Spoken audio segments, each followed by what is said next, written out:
오늘은 이제 도망가는 모세의 스토리입니다. 이 모세 이야기는요, 우리가 너무 잘 알기 때문에 이걸 뭐 한 10부작 미니 시리즈로 만들어도 되고 아니면 뭐 대작으로 그냥 영화 한 편으로 만들어도 될 정도의 잘 알려진 스토리면서 또 아주 드라마틱한 그 순간도 참 많죠. 그래서 아주 영화로 만들어도 흥미로운 그런 소재가 될 만한 스토리입니다. 이제 그러면서도 우리는 신앙인이기 때문에 하나님께서 모세라는 한 인물을 어떻게 인도하셨는가 이 점을 살펴보면서 그렇다면 하나님이 나의 인생을 어떻게 인도하실까 여기에 대한 어느 정도의 해답도 찾을 수가 있습니다. 뭐 오늘 이야기는 우리가 읽어서 다 아는 얘기니까 간략히 말씀드리면 모세는 히브리 족속이라고 하는 분명한 정체성을 가진 사람으로 드러납니다. 어떻게 알 수 있죠? 어느 날 밖에 나갔더니 애굽 사람이 히브리 사람을 학대하는 걸 봤어요. 그래서 이제 그 히브리 사람을 구원하기 위해서 애굽 사람을 때려서 뭐 어떻게 보면 죽인 거죠. 뭐 이게 과실치사인지 뭔지 모르지만 죽였어요. 그러니까 이제 이게 뭐냐면 자기가 히브리 민족이라고 하는 히브리 사람이라는 분명한 정체성을 가지고 있다는 증거 아니겠어요? 그 다음날 또 나갔더니 이번엔 히브리 사람들끼리 싸우는 거예요. 그러니까 이제 잘못한 사람에게 꾸짖죠. 왜 동족을 괴롭히냐. 동족끼리 이러는 거 아니다. 그 얘기하니까 네가 재판장이냐?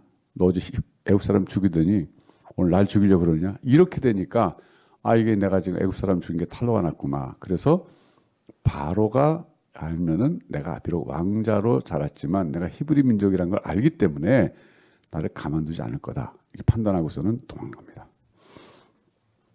자, 여기까지 생각해 보면요. 적어도 모세는 자기의 분명한 정체성을 알았을 뿐만 아니라 자기의 역할, 자기의 사명까지도 깨달은 것으로 보입니다. 무슨 얘기냐면 왕궁에서 왕자로 자랐지만은 자기 어머니를 유모로 대하면서 사실은 어느 날 친모라는 거 밝혔겠죠. 너는 히브리 민족이다, 히브리 사람이다. 정체성 교육을 받았을 겁니다. 그러면서 뭘 또 배웠을까요?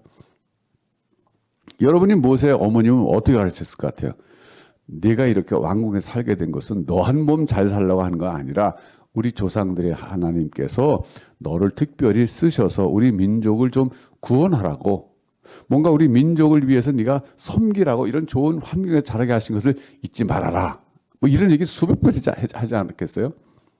그러니까 쉽게 말하면 모세의 분명한 정체성과 사명 이걸 일깨워준 분은 그의 어머니 요게벳일 가능성이 매우 높습니다. 정말 자식 교육 잘 시켰죠. 왕자로 겉모습은 살고 있었지만 속은 히브리 민족으로 살아왔던 것이 모세였어요. 이런 상황이 되니까 히브리 민족이라는 분명 정체성에서부터 시작돼 가지고 자기 동족을 구할 뿐만 아니라 동족끼리 싸울 때 말리지 않습니까? 이거 보면요. 모세는 그런 의식을 가지고 살았던 것이 분명해요. 나는 비록 애굽의 왕자로 지금 살고 있지만 나는 히브리 민족이고 그리고 나는 우리 히브리 민족을 어떻게 하든지 내가 살리기 위해서 구원하기 위해서 뭔가 하나님께서 나를 이 땅에 그런 사명을 주셔서 보내셨다. 이 사명에 대한 자각이 분명했을 것 같습니다.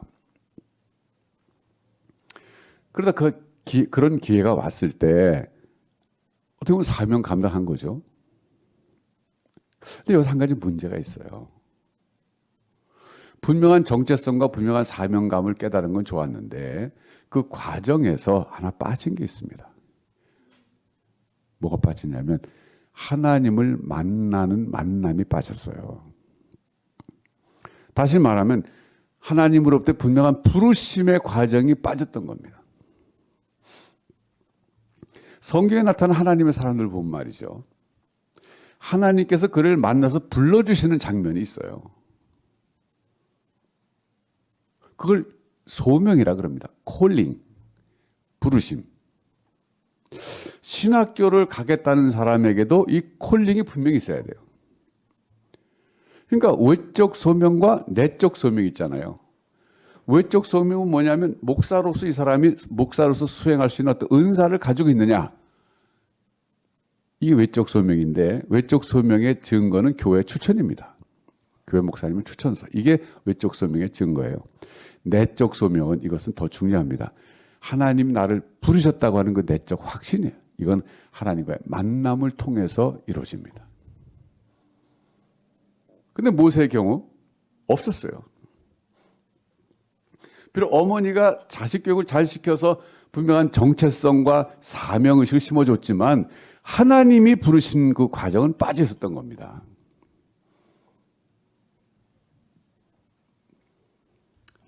여러분 예레미야도 그렇고 뭐 하나님의 사람들 하나님이 만나서 부르실 때 참 뭐라 그래. 이사야도 그렇고 나는 부정한 사람입니다. 나는 어린아이입니다. 나는 말할 줄 모릅니다.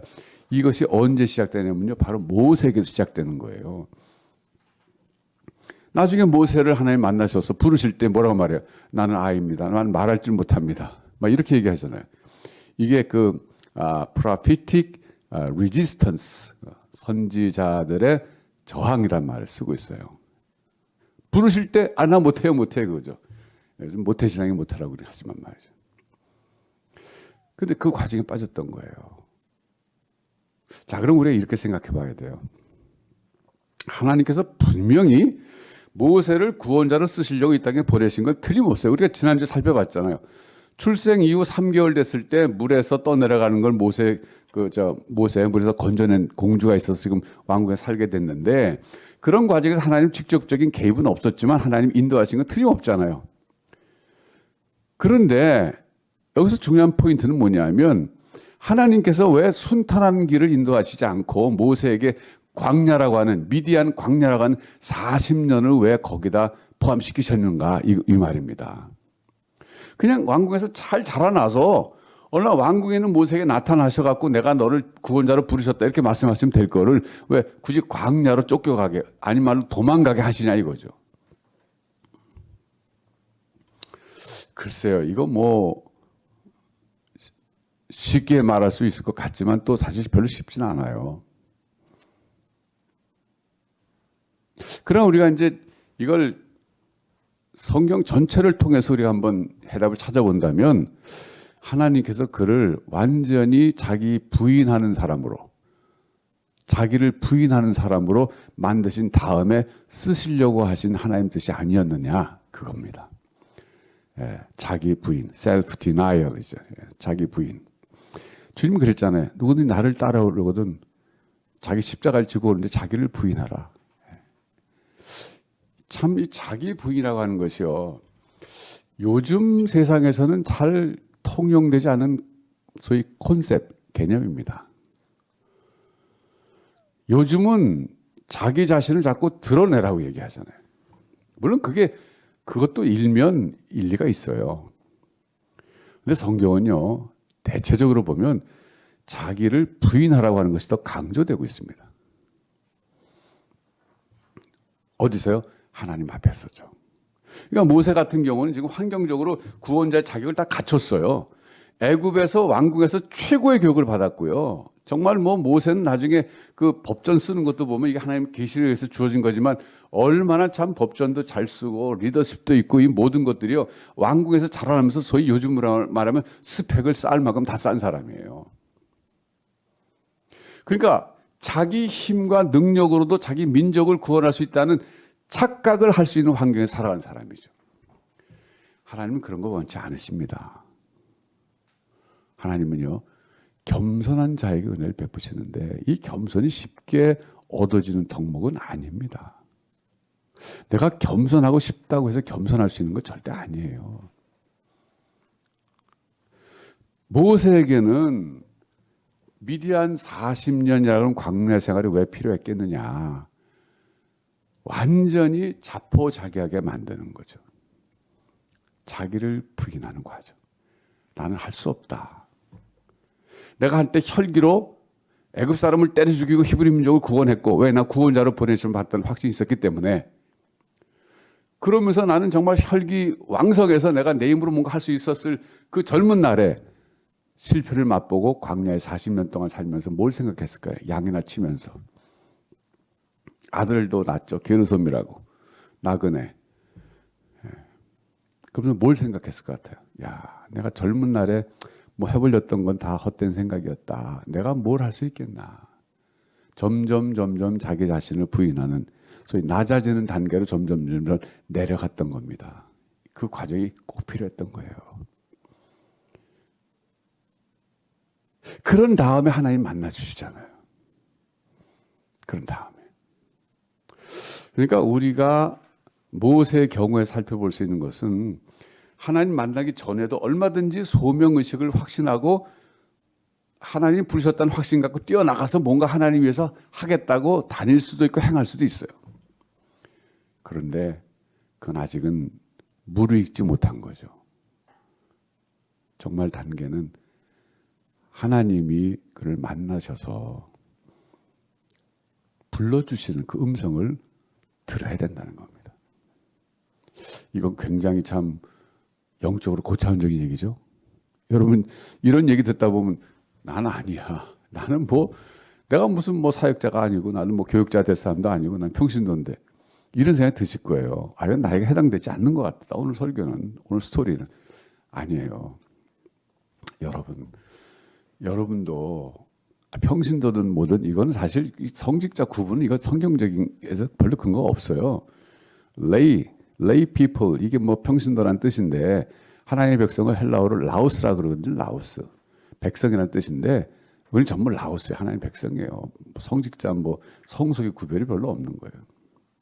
분명한 거는 우리 모두가 인생을 살면서 내가 스스로 하나님이 나를 이런 일에 부르셨다는 자각을 하는 것도 중요하지만 하나님이 만나 주셔서 우리 지금 말하는 하나님을 만나서 확증받는 컨펌 받는 그 과정이 필요해요. 모세가 그 과정을 겪는 거죠.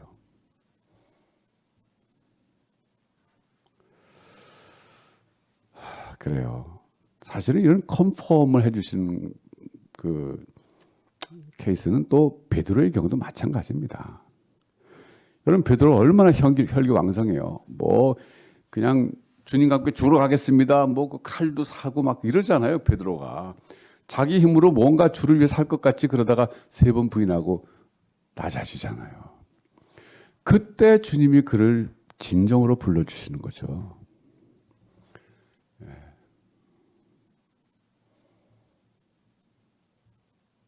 겸손하고 싶다고 겸손할 수 있나요? 안 되죠. 여러분 평신도든 뭐든 성직자든 상관없이 우리는 하나님 앞에서 인생을 살면서 하나님 나를 부르시는 그 음성을 꼭 들어야 됩니다.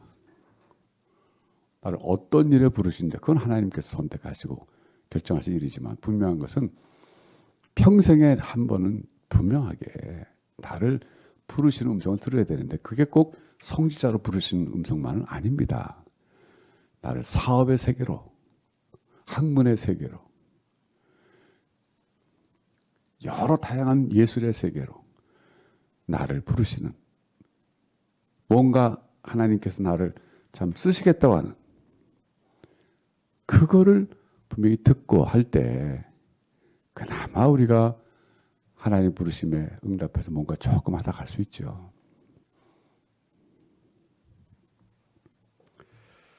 자, 그래서 이제 모세에게 그런 미디안 광야 이게 필요했던 겁니다.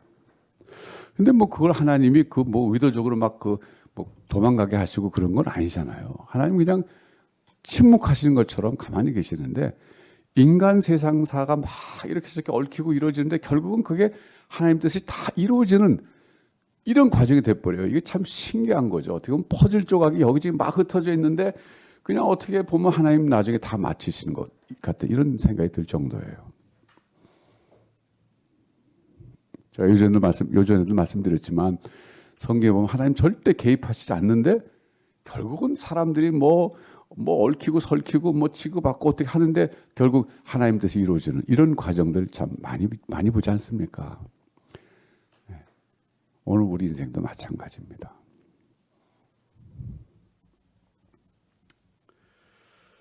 자, 그런데 이제 오늘 여기서 중요한 거 이게 하나 그냥 사파처럼 말씀드리고 넘어가죠. 하나는 뭐냐면 여기 미리암과 결혼한 거예요, 미리암.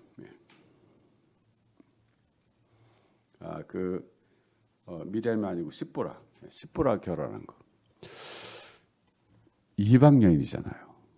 모세는요 동족 여인하고 결혼하지 못했어요.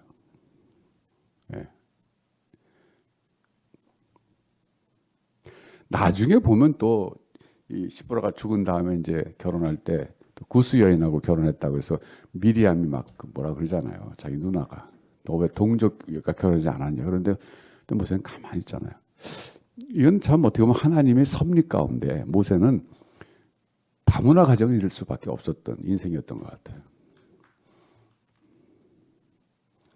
여기서도 보면 하나님께서 이 양의 히브리 민족의 지도자로 세우셨으면 히브리 여인하고 결혼하셔야 될 텐데 그렇지 않아요. 또 보면 어쨌든 그 하나의 삽하고 나중에 이제 구스 여인과 결혼하게 된 배경을 제가 잠깐 말씀드린 거예요. 그러니까 다문화 가정, 타민족과 결혼한 그 결혼 생활이 익숙한 사람이다 보니까 또 다시 또 결혼할 때 히브리 여인과 하지 않고 구스 여인과 결혼한 거죠. 그러니까 이거는 어느 정도 하나님이 결혼에 대해서 그 개인의 어떤 그 뭐 원하는 거 이런 것들은 무시하지 않는다. 이런 것도 우리가 여기서 볼 수 있어요.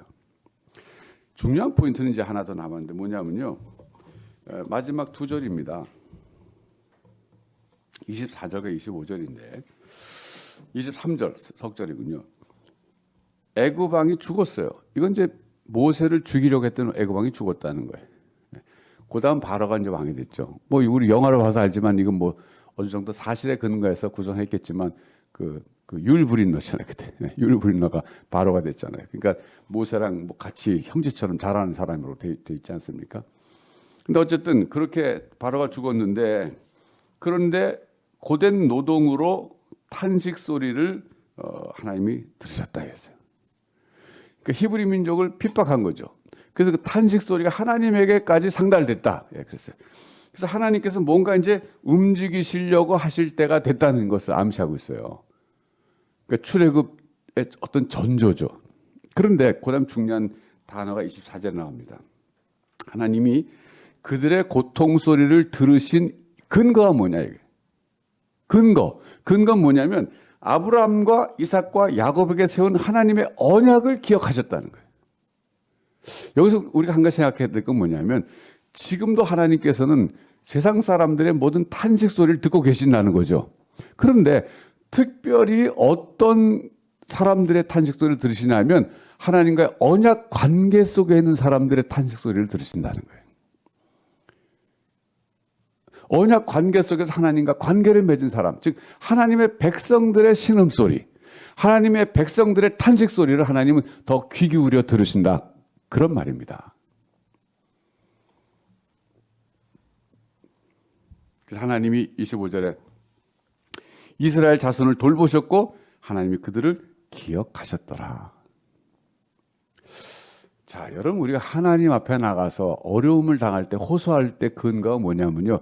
하나님과 우리와 맺은 어떤 언약입니다. 그럼 나는 하나님과 언약 맺은 기억이 없는데 없죠. 우리는요. 새 언약이라고 하는 언약의 공동체 안에 소속된 사람들입니다. 그러니까 우리는 하나님과 우리가 새 언약 관계 속에 있는데 그 새 언약의 중보자는 예수 그리스도입니다. 그러니까 예수 그리스도를 중보자로 해서 우리가 하나님과 언약 관계 속에 있는데 그게 바로 새 언약이라는 새 언약, 뉴 카버넌트죠. 이 구약에 있는 여러 언약들과 비교돼서 이건 뉴 카버넌트라 그러는데 뭐 구약 성경 보면 이 새 언약에 대한 그 콘텐츠가 많이 나와요. 근데 새 언약 시대가 되면 우리가 하나님을 아버지라고 부르고 특별히 성령께서 그 언약 관계를 맺은 사람들 속에 내주하시면서 진리 가운데로 인도하시고 그들의 생각을 늘 깨닫게 하시면서 하나님의 뜻대로 살 수 있도록 율법을 마음속에 심어준다는 것이 새 언약 특징 가운데 하나입니다. 그러니까 구약 성도들이 경험하지 못했던 새로운 하나님과의 관계를 경험하면서 살아간다는 겁니다. 예수 그리스도 하나님의 아들이 중보자가 되셨기 때문에 이건 특별한 언약이라는 거예요. 그러니까 이제 우리가 이걸 적용한다면 하나님께 나가서 어려운 일 당할 때 기도할 때 하나님을 아버지라고 강조해서 부를 필요가 있다는 거예요. 구약 성도들은요, 하나님 아버지라고 부르지 못했어요, 여러분. 이스라엘 사람들, 유대인들 하나님을 감히 아버지라고 못 부릅니다. 지금도 못 부르죠, 그 사람들은. 그런데 예수님께서 주님이 가르쳐 주신 기도 속에도 보면 하늘에 계신 우리 아버지여라고 기도해라. 이건요, 하나님과의 관계의 혁명적인 콘셉트예요. 그래서 우리가 기도할 때 아무 생각 없이 하나님 아버지 부르지만 사실 하나님 아버지라고 부를 수 있는 그 관계라고 하는 것이 굉장한 축복입니다. 그래서 우리가 하나님 아버지라고 부를 수 있어요. 새 언약의 공동체 안에 있기 때문에. 여러분 오늘 너무 인생에 어려운 겪고 계시다면 하나님 아버지 부르고 기도하세요. 자녀이기 때문에 들어주시는 거죠. 간절히 기도해서 들으시는 거라기보다는 자녀이기 때문에, 자녀가 신음소리 낼 때, 자녀가 고통소리를 낼 때 아버지 들으신다, 그런 얘기입니다.